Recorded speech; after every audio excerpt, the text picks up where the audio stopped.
with that, Bondrewd's arc has come to a close. Hello everybody, I am PhenomSage, and welcome to this very special Made in Abyss chapter review. Today we are not just going to be covering chapter 34, we're going to be covering chapter 34, chapter 35, chapter 36, chapter 37, and chapter 38.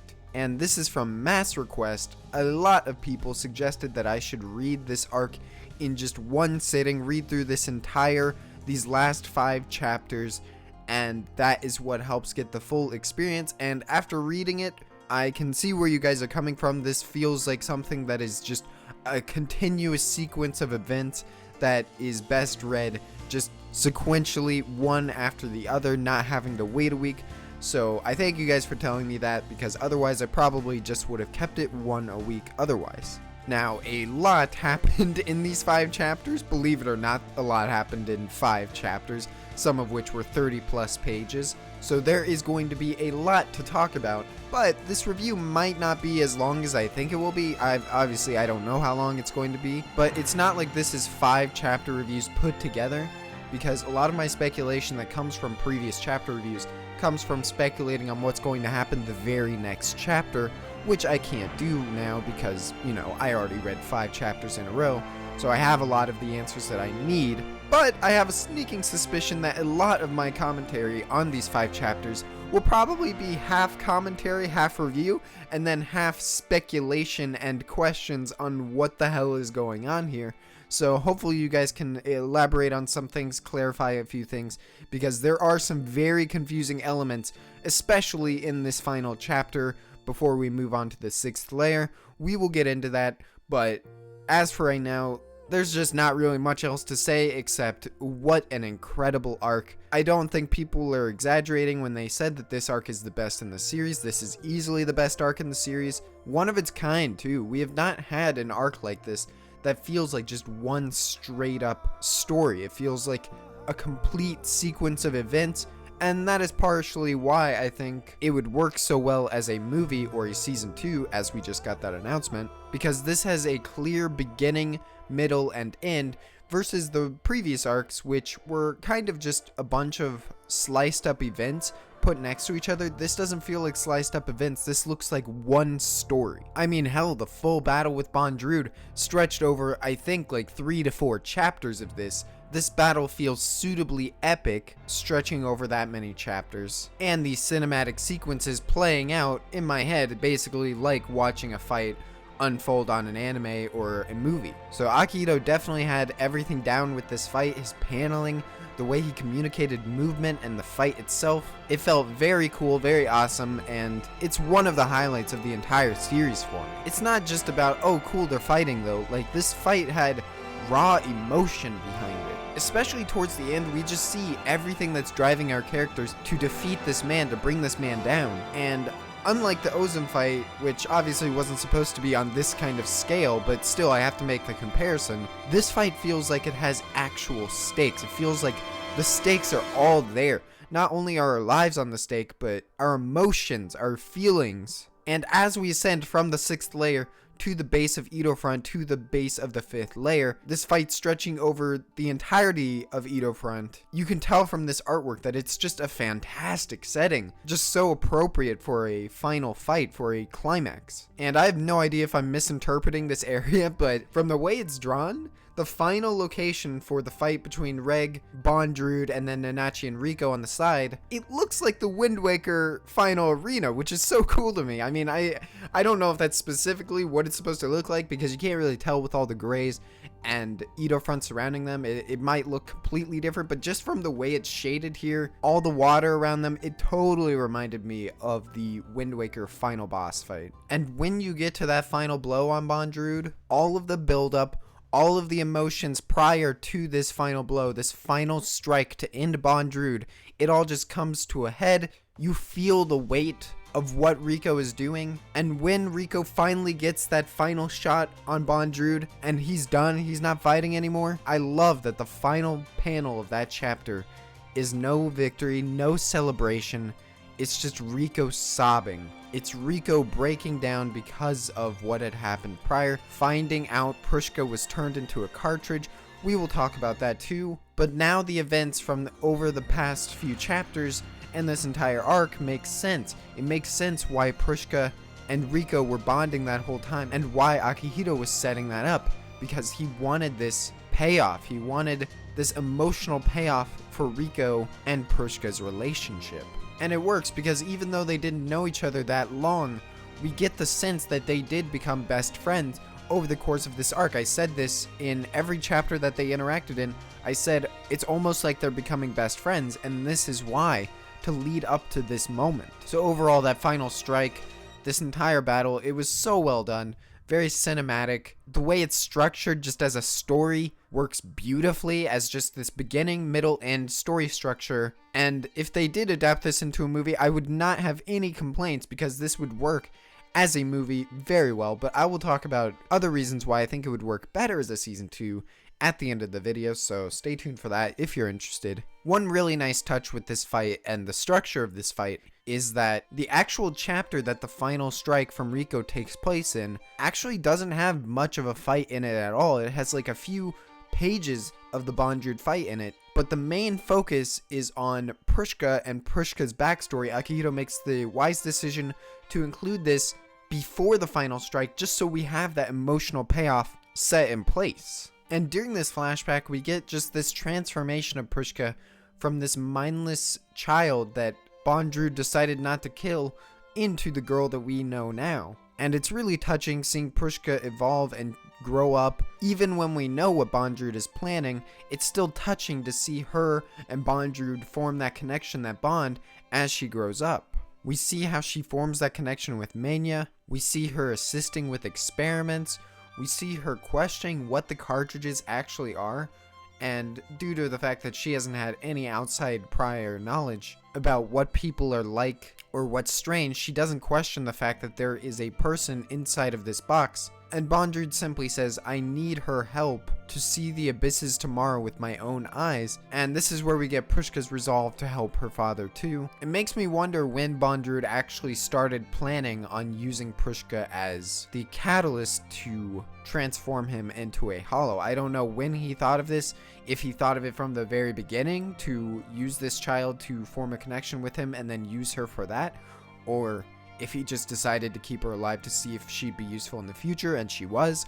I don't know, but it clearly worked out for him just fine. And we just see her interactions in general in the past, all the way leading up to when our group, Rico, Rega, and Nanachi, were just about to enter Front, and Bondrewd was telling her to go out there and greet them. And it's funny because when she does greet them the first time, she looks so serious and cool. I was like, oh my god, are we getting like this cool character? And then she just ended up being this cute girl. And we can see that here is that she was trying to play it cool in front of these guys, but in reality, she was scared and nervous to meet them in the first place. This backstory does raise a few questions though about Prushka's origin. Ironically, because this is Prushka's origin, but we don't get the full picture about where she came from and how she ended up in this place in the first place. The very beginning sees this very messed up and mangled looking Prushka, her eyes almost looking like they're about to pop out of her sockets, and we hear that she was affected by the curse, but it was clearly not the 6th layer curse that Bondrewd is subjecting people to for his own experiments. And we do get this line in passing saying that she may be a daughter of a praying hand, surviving the damaged carriage. So is she the daughter of a praying hand and that's why she's here in the first place, but like somehow the curse affected her? I don't know where she came from. You're kind of just left on that and they never really explain how she's there. Interesting that they don't say she is a daughter of a praying hand, they say she may be a daughter of a praying hand. So I have no idea what's going on here. If you guys want to elaborate on that, please do, because that was confusing to me the first time I read it, and I didn't know what to make of this, and it was something that I just had to say, you know what, whatever, it doesn't really matter, let's just continue on with this backstory. By the end of this chapter, we just get this very touching monologue from Prushka inside the cartridge, just her inner thoughts about all the fun and essentially love that she feels towards Rico for just bringing this new side of life to her that she never had before, and by the end saying that she wants to help Papa Bondrewd, but that she wants to reconcile with Rico and the group, and go on an adventure with everybody. And that just, to the end, Prushka is just such a lovable character. It hurt reading that monologue while the entire fight was going on. Such good direction though. Akihito, you god. Hearing the monologue as they fight, just so beautiful. It really just adds this melancholic feel to the whole situation, more so than what it had before. And when you get to that final page of just the whole group with Bondrewd and Prushka just going on an adventure together, and then you see Riko crying her eyes out, you realize the gravity of everything that's going on and what has gone on with Prushka, the fact that she's gone and will never come back. It's seriously beautiful. It's probably the most beautiful moment in the series so far, besides maybe the Nanachi, Midi, and Reg scene. Other than that scene, I feel like this is up there with it. Just such a beautiful, heartwarming scene to see how much Prushka loves everybody. She doesn't want them to fight. Going back into more questions though, during this fight and during the entirety of these 5 chapters, we do get a look underneath Bondrewd's mask, and eventually we see him transform into the Hollow, just become this completely different beast altogether. But before he transforms, I am wondering, what is it that Bondrewd is under that suit? What is he and how did he turn into that? Because my first thought when I saw him with a tail and I saw his eyes back in that manga panel way back when we saw that shot of Bondrewd, I said, oh my god, he's done it. He's transformed into a Hollow like Nanachi's performed the experiments on himself. That's why he looks like that. But during these chapters, we realize that's not true. He is not turned into a Hollow yet. And yet he has this very ghastly, horrific form. There's a shot where his eye actually has tendrils growing out of it. So what the hell is Bondrewd right now? And how did he turn into it? Because you would assume if he's not a Hollow, he's just a normal human under there. So why do his eyes look like that? Why does his face look like that? You could maybe chalk it up to the Zoaholic. Maybe transferring consciousnesses has transformed him, turned him into something else, but that's only a soul. Like, that's not the actual being himself. It shouldn't have transformed him at all. That's just his soul. So I honestly don't understand why he looks like that underneath. I mean, it's really cool, especially when you get that first shot of his eye. It's terrifying. It's really fucking awesome. But I do wonder how this came about in the first place. Rewinding back to the beginning events right after the chapter that I just reviewed, we see that Reg is just a completely different person right now. He's gone berserk. He's in full power mode. You could essentially refer to this as his transformation. The electricity did not remove his memories. It didn't cause him to be the way he was at the beginning of the series. It had a completely different effect on him altogether. I don't know if that's because it was more electricity, it was less electricity, or if it's just random, but it did not have the same effect, and he's transformed into this beast or this monster. The way Akihito drew him in these scenes was fantastic. But he's gone berserk and is able to go toe to toe with Bondrewd himself, which answers my question, how are they going to even take on Bondrewd? He's a white whistle and none of our team are powerful enough to stop him.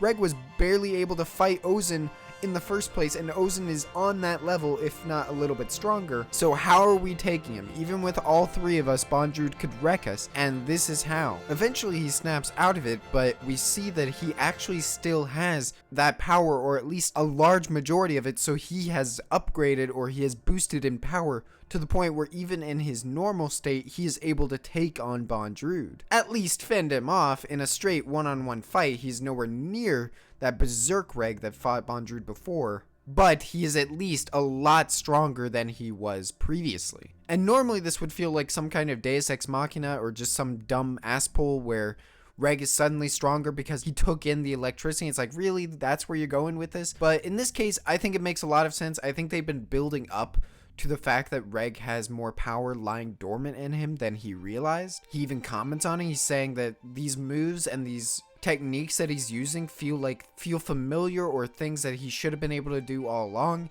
and that makes sense. But what's most interesting about this is that when he snaps out of this, he contemplates on the berserk mode that he was just in, and said that it felt like he was almost being taken control of by someone, and that all these memories came flooding back into him. I have no idea what that means. I don't know if somebody literally took control of Reg in that moment. like Liza's just down on the 7th layer, just taking control of Reg. But it is interesting to think about, and I think it does raise some speculation about what Reg is and how his power works. That if somebody can actually take control of him, or if it was more of just a metaphor, I don't know. But I thought it was an interesting line regardless. During this fight with Bondrewd, especially during the first half with Berserk Reg, we see a large arsenal of relics that Bondrewd is using. And way back, I feel so foolish now, but way back in the series when I was doing the anime reviews, I commented on Ozen. I was like, okay, so do all the white whistles only have one relic? And some people said, no, it's not really a rule that they can only have one relic. It's just that Ozen doesn't really want more than one relic. And that's made very apparent here because Bondrewd has like 5 relics that he's using that are all super powerful, and he utilizes them as a weapon. And fitting to Bondrewd, that a lot of them are actually processed artifacts. They're not actually natural relics like the Zoaholic. Most of them are actually things that he has made himself, it seems like. The coolest ones out of these are obviously the Morning Star, which is just this beam straight up coming out of his helmet and reflecting all over the room. It's so cool the way it was used. It was only used once, but it was so cool. The Touching the Moon, which is actually just a creature found in this cylinder that Bondrewd just releases, and it like creates this dark cage almost. It's so cool.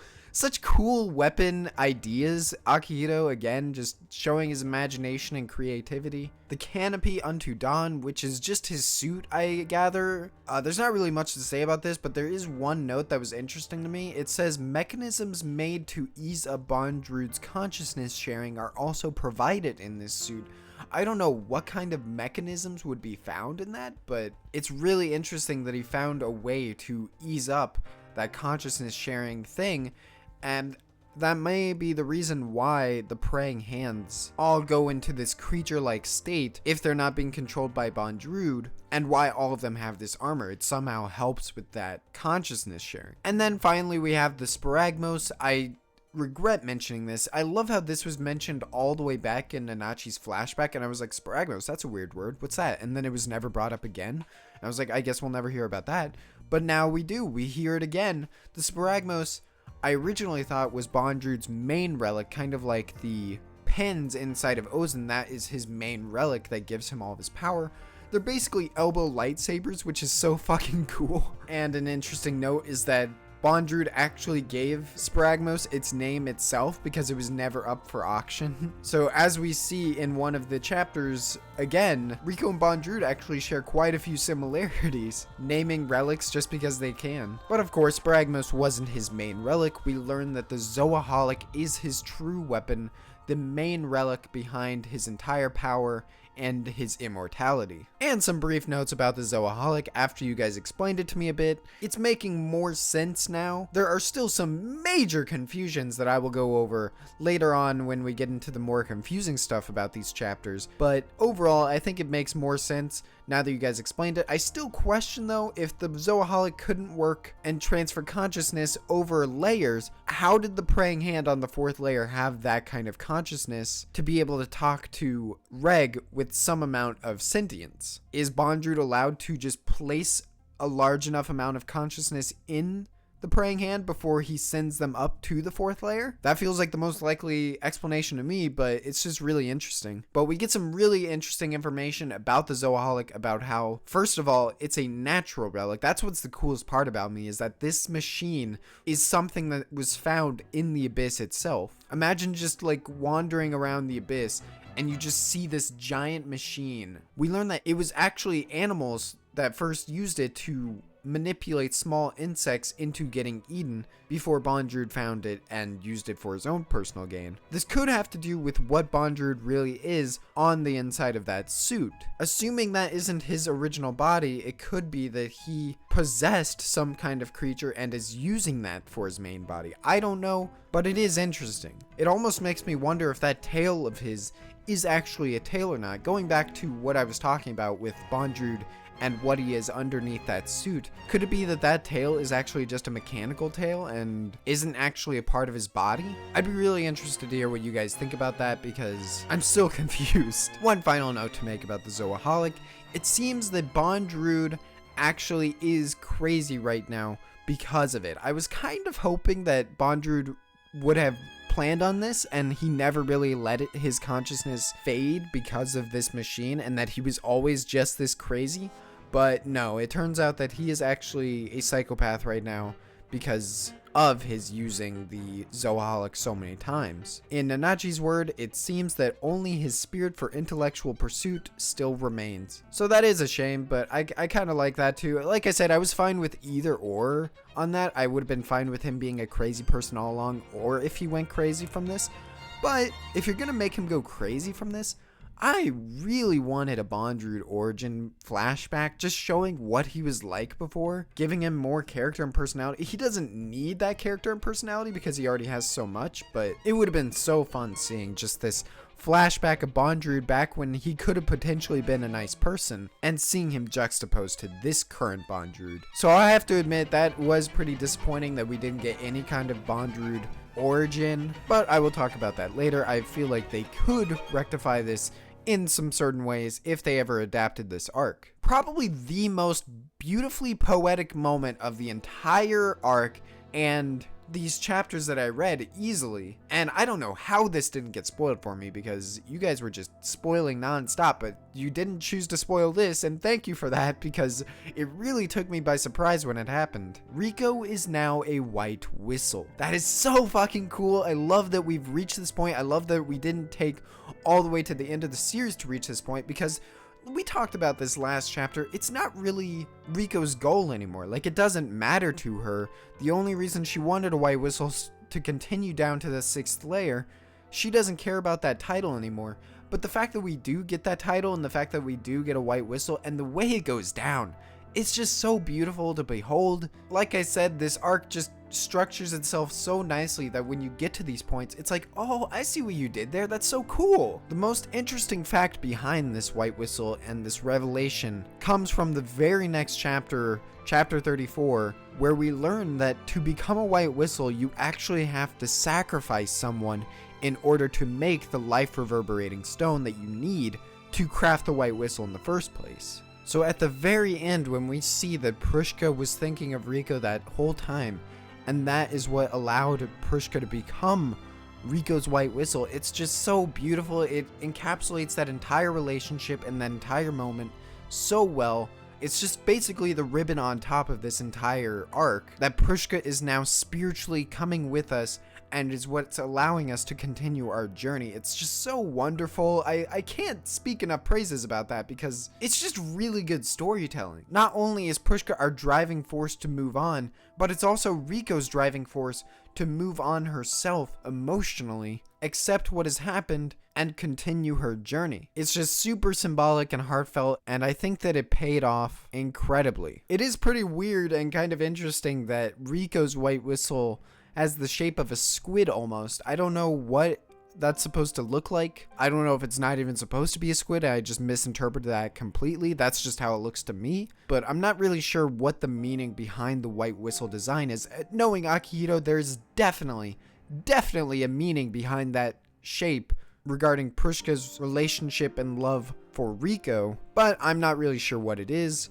So if you guys have any interpretations on that, I'd love to hear them. But if it's explained in the future, obviously don't tell me. I'd like to hear that myself firsthand. Knowing the secret behind the white whistles now, though, and how they're made, it does raise a lot of questions about the other white whistles. Who did Liza and Ozen have to sacrifice to become white whistles? Will we ever learn this? I'm not sure. It doesn't seem like we'll ever go back to Ozen, so will we learn that? Maybe when we find Liza, she'll tell us who Ozen had to sacrifice for that? For Liza, I have a theory, but I'm not really sure it would make sense. For some reason, I'm thinking maybe Torka could have been who was sacrificed for Liza's white whistle, but at the same time, when Liza went down there and Torka died, she was already a white whistle, I'm pretty sure, so I don't know if that makes any sense there. But this plot point does bring up these questions of who these people sacrificed in order to become white whistles. And the fact that the committee or the board on the surface are allowing this sort of thing to become white whistles, that's kind of weird, but I guess to each their own. We find out that Bondrewd actually sacrificed himself in order to become a white whistle. I think it was his original body that he sacrificed. We know that the sacrifice itself has to feel just this firm determination to sacrifice everything for the intended user in order for it to even work as a white whistle in the first place. So that means Priska was feeling that determination when she gave herself up as the sacrifice for Rico, even if she probably wasn't aware of it, and we know that Bondrewd's original self felt that same determination in the pursuit of science. Bondrewd does make sure to highlight Liza and Ozen's white whistles as well, so I do think that we will get the information behind both of these and how they were made and who was sacrificed. But as for right now, I can just speculate, and I can't really think of anyone close to these two that we know of that they would be willing to sacrifice. We don't know since they're dead, but still, like, you would think that we would have at least heard of some of these people. What I find most intriguing about Bondrewd's explanation about the white whistles, what is used to make them, and his talk with Rico in general, isn't about the white whistles themselves, but his lines afterwards when Rico says, if you can make yourself into an artifact, why don't you just make yourself into a cartridge as well? Why are you using these children? And his line is very interesting. He says while looking at his white whistle, this is the first me when I was a human. Thereafter, we were judged as not living, mindless, something that is unusable, unthinkable. And this has a lot of implications and speculation that can be made about it. What is judging him? Why are they being judged as mindless? The consciousness is still there, so why would they think that? And that's when it hit me. The Abyss is judging him. It's likely that the Abyss doesn't read his consciousness anymore, or the ones around him, because he shared it around so much. He's considered a mindless being by the Abyss, which is why he can't use himself as a cartridge, because it wouldn't work. It wouldn't work as something to deter the Abyss as he climbs up and suffers the curse. So this just further proves the speculation that some people have had in my comments about how the Abyss is almost like a character itself. The way it perceives and judges things in itself is very much like its own being. And if we got to the bottom and we found out that this Abyss was actually a creature all along, I would not be surprised. But alright, now it's time to get into the really confusing, crazy stuff that I just did not understand, and I could not make almost any implications on because it was confusing to me. And this is where I'm going to really need your guys' help. I feel like a lot of it will be up to interpretation because I did not see any information here that really clarified on what these scenes meant. For one, and probably the most important and confusing aspect of them all, as the group is leaving Edo-Front and going into the 6th layer, we see them descending and then they look back and Nanachi sees the group of praying hands and someone with Bondrewd's armor, and you can see through the mask and it's a normal person. What is going on here, guys? What is this? We have almost no explanation from the group. Nanachi, all she says is, that bastard, the mask, we should have destroyed it. That does not give me any information. Is that Bondrewd? Did he transfer consciousness to this person and he is still alive?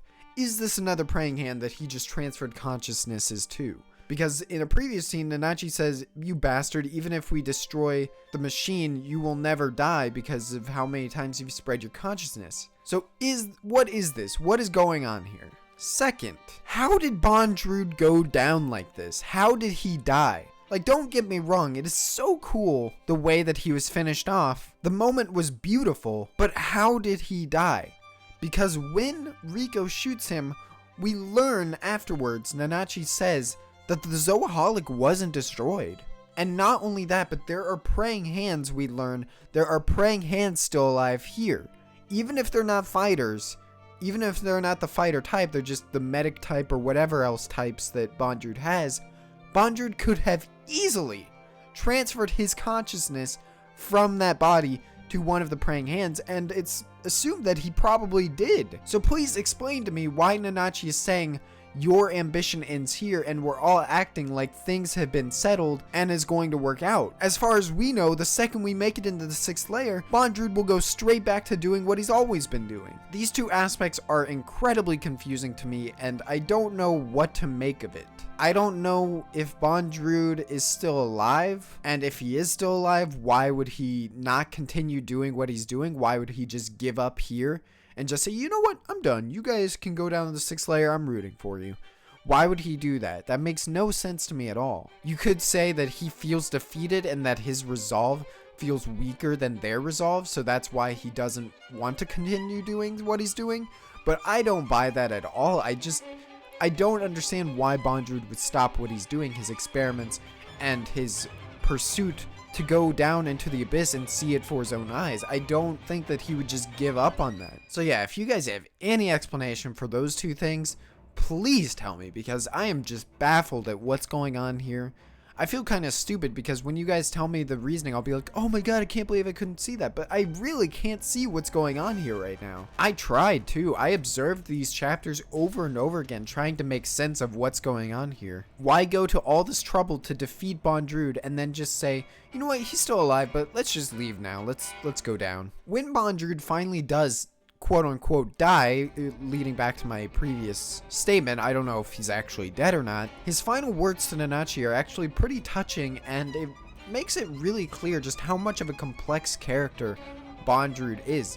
Even though he's such a terrible person and does all these terrible things, it's pretty clear that he does care about Nanachi and has those feelings and love for not only Nanachi, but probably Prushka and the other children that he transformed as well. It's most likely just due to the Zoaholic and the way he's transformed. Like, he still feels that love, but nothing is going to stop him from doing what he's doing and chasing after his dreams. Unless, of course, your three children and rip him in half, in which case he's going to say, you know what, I give up, you guys can go down. I'm sorry, I just can't get over that. I still don't get it, but yeah. When Bondrewd is saying these lines to Nanachi, saying that his new aspiration is seeing them reach the bottom and fulfill what they've set out to do, and that he's glad that Nanachi didn't end up dying. You see Nanachi almost crying here, and she says, it's ironic that I have to fall for your sugar-coated words. And it makes me wonder if Nanachi secretly had this affection for Bondrewd too. It'd feel weird if she did, due to all the terrible things that he did to her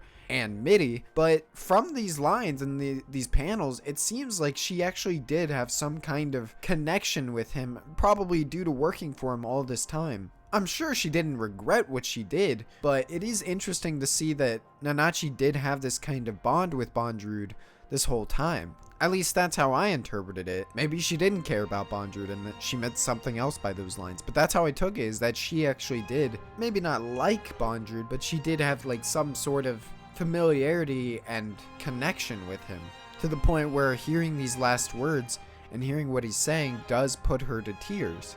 Back when Bondrewd is giving his explanation for the white whistles to Rico, we actually find out a bit more about what Bondrewd was doing here before he was even doing his experiments, and that is that he was trying to find out how to create the life reverberating stone in the first place to become a white whistle.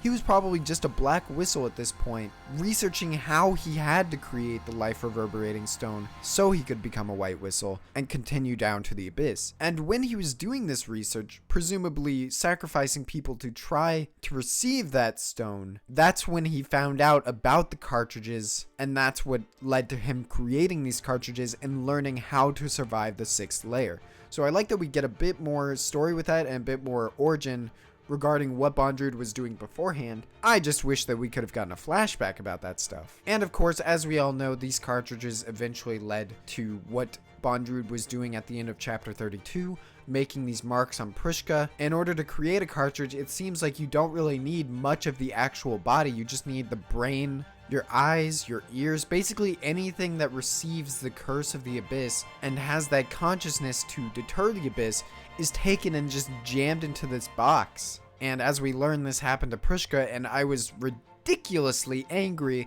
about this revelation. Prushka is dead. I know I haven't really focused on that a lot, but seriously, that is just ridiculous. I was so mad in the reaction if you see that, because if you're wondering, the thing that I mentioned that got spoiled way back in that chapter review where I said, oh my god guys, really, you can't just not spoil this? I did get it spoiled that Prushka died, which I wish I hadn't gotten that spoiled for me. But what's interesting is that I didn't get this, how she died. I didn't get the explanation for what's going on with this. And seeing that just firsthand and the way they reveal that, it is just terrible. It made me so angry. And we now know that Bondrewd's entire purpose behind raising Prushka, jamming her into this box and bringing her down into the 6th layer was to recreate what happened with Midi and Nanachi. Bondrewd had to make sure that Prushka felt that love and just connection with Bondrewd, so that when he was ascending the 6th layer, that Prushka would take all of the brunt of that curse and allow Bondrewd to transform into a hollow that can survive the 6th layer. So that was his master plan all along. Due to the suit and the tail and the way he looked underneath his mask, I thought that he already was a hollow, so I was wondering what his motivation was now and why he was still on the 5th layer. But the moment when he does finally transform and you see that transformation, it is so badass. Just seeing that figure behind the water and the base of Front, it is so cool. You get that classic meme line that all of you have been spouting forever about scientific triumph. It's great.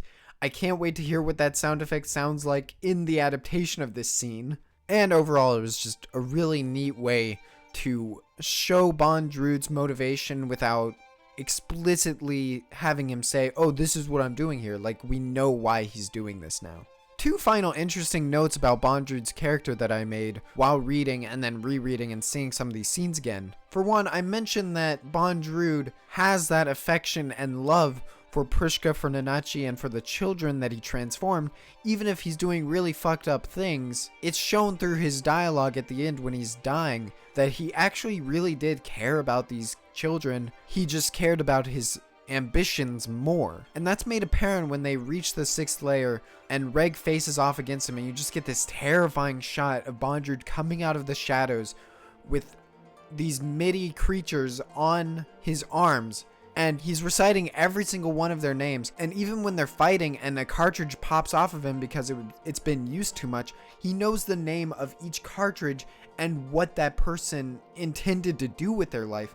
So it really does show that Bondrewd did care about these children and who they were. He's not just some mindless villain who was using them and didn't care about them at all. Like, he did care. And that's such an interesting twist for a villain that we don't usually get these days, where the villain does care about people and has that sense of affection and personal connection. It's just that he's just so much of a sociopath now after transferring his consciousness so many times that it doesn't really matter, because he'll do what he needs to do regardless of how he feels about those kids. And speaking of transferring consciousness, one detail about the Zoaholic that I didn't mention that was really interesting to me is that, from what I gathered, it's not really a choice to start using it. As soon as you touch the Zoaholic, your soul is trapped in it, which from there allows you to spread it across multiple beings, I guess. So for one, it's a good thing that none of our group touched it at all and tried to mess with it. And two, it explains that Bondrewd might have just been a good guy before all of this happened, and he just happened to touch this relic without knowing what it was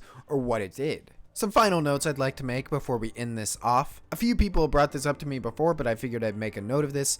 The final lines of chapter 38, as they're descending into the 6th layer, are actually the final lines that are used at the end of episode 3 when they're first entering the abyss. To those who devote themselves to challenge the abyss, a place where even darkness itself fears to go, the abyss shall return all, life, death, curse, and blessing, the entirety of it all. At the end of your journey, what will be the closure that you shall obtain? The ones who shall decide are only those who dare to challenge. And that goes right into the final shot of our group entering the altar of the absolute boundary, and it ties in with the chapter name, chapter 38, the Challengers, which you'll know is what they titled episode 13. So I thought that was a really cool parallel there, except the difference is, in episode 3, it was the narrator or Liza saying these things, versus now when it's Bondrewd saying those things as we enter the 6th layer. It is so weird the way that they took those lines and made it so different in the context of what's going on. And of course, this line further indicates that that is Bondrewd in that suit. That's not just some random dude who took his mask.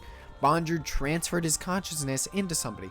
So again, I must ask, what is stopping him from going back and doing his experiments again? Why are we just leaving him here? And that pretty much does it for this chapter 34 to 38 review. I mean, I don't think it went on for as long as I could have stretched it out for, but I did try to make a note of everything that I found interesting and make sure to comment on just how wonderful this final conclusion was and how good this volume 5 was and just how good in general this arc was. It's structured so nicely, just has this wonderful beginning, middle, end. Everything feels like it belongs. It just works really well. So like I said before, I completely get why you guys were hyping this up. It was a wonderful arc, and I'm just really excited to see where they take it from here. Now, when I was recording that live reaction for all of these chapters, this was before a season 2 had even been announced. And now that a season 2 / movie / continuation whatever has been announced, it does raise a lot of questions as to what's going to happen here and how they're going to adapt this. Now, I said this many times in my comments, but I have to reiterate here. I think that this continuation that they're doing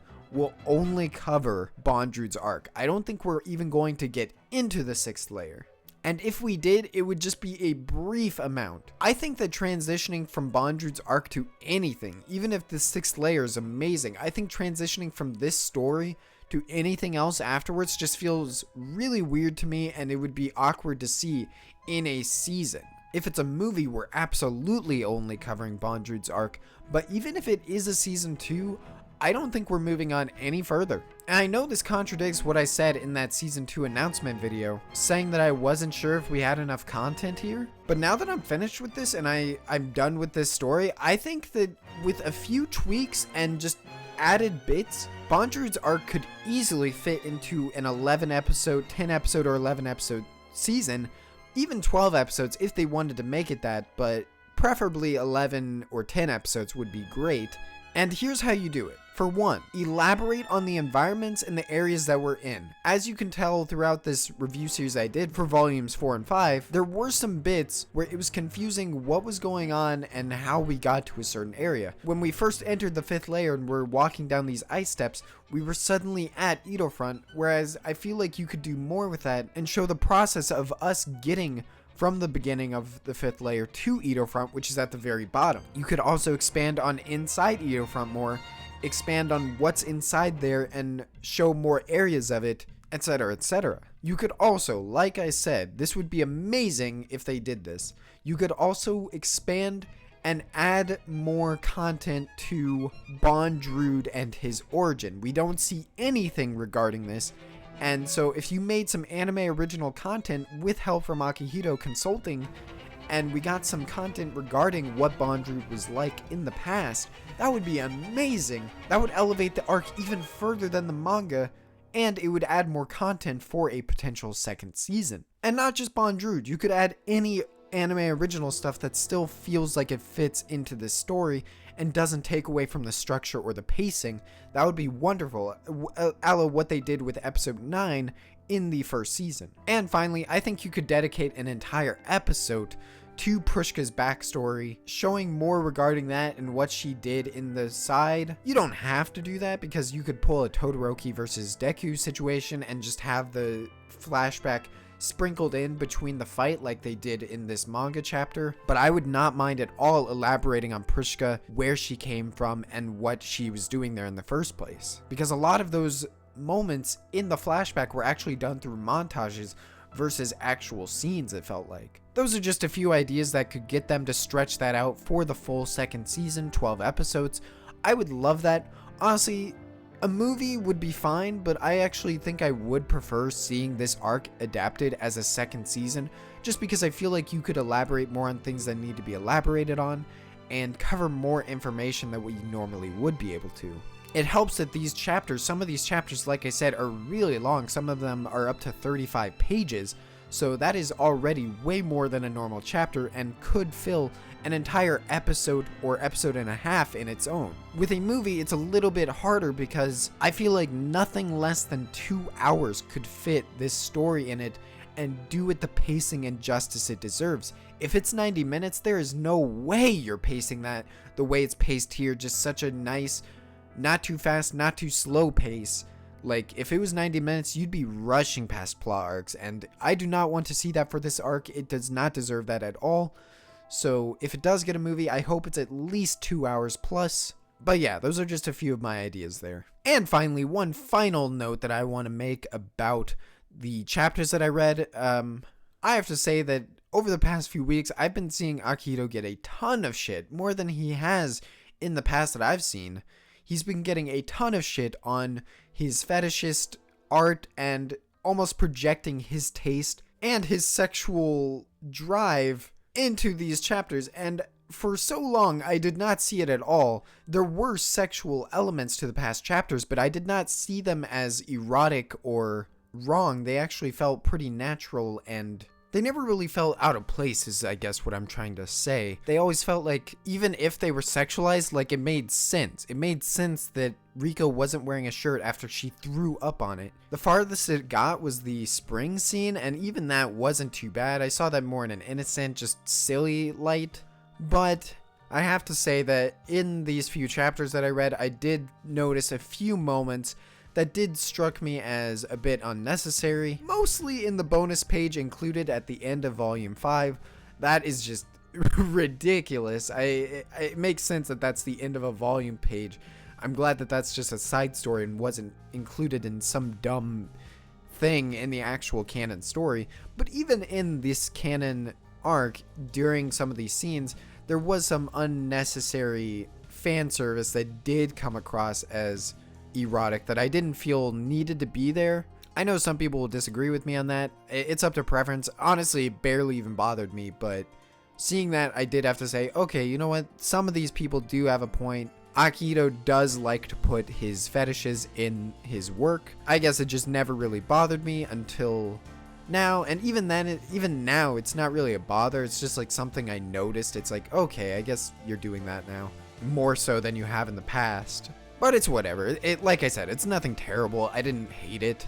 It just felt like out of place, I guess I would say. It felt out of place. Unlike the previous fan service and people that complained about the sexualization, that stuff didn't feel out of place to me. So I guess that's the difference I see between that stuff and the stuff in these chapters. But that's been all from me for this Made in Abyss chapter review of Chapter 34, Chapter 35, Chapter 36, Chapter 37, and Chapter 38. I'm sorry if this wasn't as long as some people would have liked. I tried to focus on the things that I found the most important and talk about them how I see fit, so that's what I did. If you want the full analysis slash just my feelings and reaction towards every single bit of these 5 chapters, then I would recommend watching the full 2.5 hour reaction to all 5 of these chapters. If you have the time, I'm going to try and upload this a bit earlier than I usually do, maybe 4 or 5 p.m., so people have the time to watch that. It was a really fun reaction, probably one of my best reactions I've ever done, just because I was so invested into what was going on and what was happening. It was just a really fun time, so I hope you guys enjoy that. Feel free to skip around too. There are a lot of good moments in that reaction: when Reg is transformed, when you get that Prushka reveal, when Bondrewd is finally defeated. It's just a real good time, so I hope you guys enjoy that, and I really hope you guys enjoyed this review, and I'm really looking forward to the 6th layer. We're almost there. Next week, baby, it's time. Get ready. Only a few more chapters till we're caught up. Can you believe that? That's going to be interesting to just cover it as soon as the chapters come out from now on. As always, thank you guys so much for the support, the comments, the likes, everything. If it wasn't for you guys, I wouldn't have done this 5-chapter bundle extravaganza. So you just know that you guys telling me what you guys prefer and what you like really does form what I choose to do and make some of my decisions for me. So thank you guys for that encouragement, and thank you for the advice on what to do with this arc. I really appreciate it, and as always, have a great day.